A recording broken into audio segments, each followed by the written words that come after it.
More than 36 former officials from the Trump administration joined in on a conference call this past Monday to strategize ways to prevent Donald Trump from ever gaining power again here in the United States.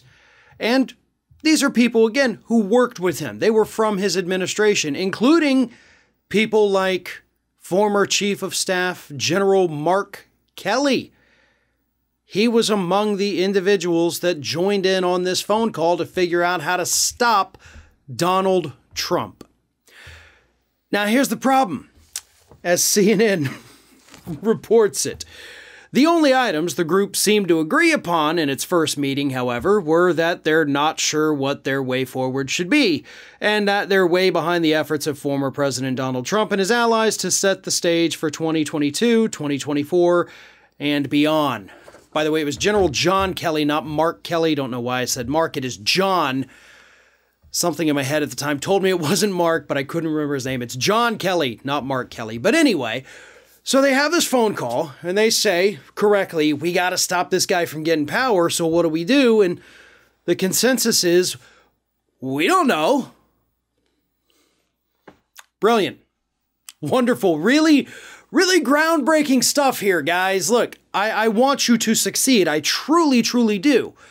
Just like most people in this country, I don't ever want to see Donald Trump returning to power. And unfortunately, with each passing day, it seems more likely that he is going to. So let me go ahead and lend you a hand so that you know what to do moving forward. And I sincerely hope that somebody, maybe in the off chance one of you watches this, maybe somebody watching this has a connection to any one of those individuals.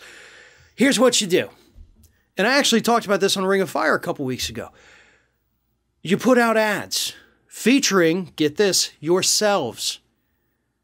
Say your name, your role within the Trump administration, and why he's such a threat to the United States of America. And then you run that ad during prime time all over the country. Hell, you may even still have time to get an ad produced and put together and purchased, if you can come up with the money, which I'm sure plenty of groups would give it to you, to run it during the Super Bowl. I mean, how powerful would that be, right? Biggest sporting event of the year, one of the most watched TV programs ever each year. That'd be a great place to run something like this. But you go out there in the ads, and you can do multiple. You can do it online. You could do it on corporate media. Corporate media, of course, would have more of an impact for the generation you're trying to reach. But you tell your stories, the horror stories of what you witnessed while you were a part of that White House. Explain your firsthand account of why this man, Donald Trump, is such a threat to this country and why he can never be allowed to have power again.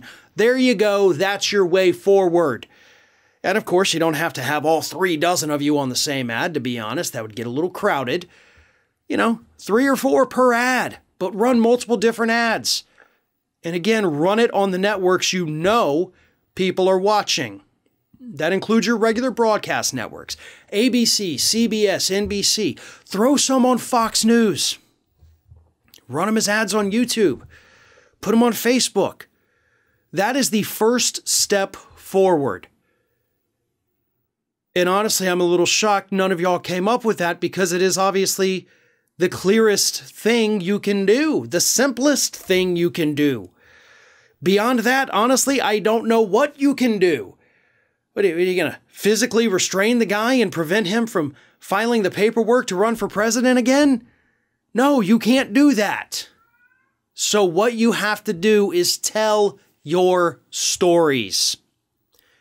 That is the most compelling piece of evidence you have. Your own firsthand knowledge of how incompetent this man really is. And if you can put these ads out there, you can reach the people. Beyond that, again, I don't know what you do. I'm with you in that boat. I don't know. Maybe try to go on some popular podcasts. Maybe call up Joe Rogan and say, hey, maybe I, can come on here and tell the story, because I don't think Joe Rogan's going to let you do that. But these are stories that do need to be told. And I'm not kidding when I say that I want these individuals to be successful. I'm sure I disagree with all of them politically, but on this particular goal, I think it is worthwhile. So do what y'all need to do to put these ads together and get them out there. Heck, reach out to the good folks at Midas Touch. They're incredibly talented, and this is right up their alley. Team up with them and put this stuff out there. Pretty simple solutions if you ask me. So maybe when they have their next conference call, which they're saying they may schedule one for later this week, maybe that's the point you bring up, folks. Start getting those ads produced and get them out to the public as soon as possible.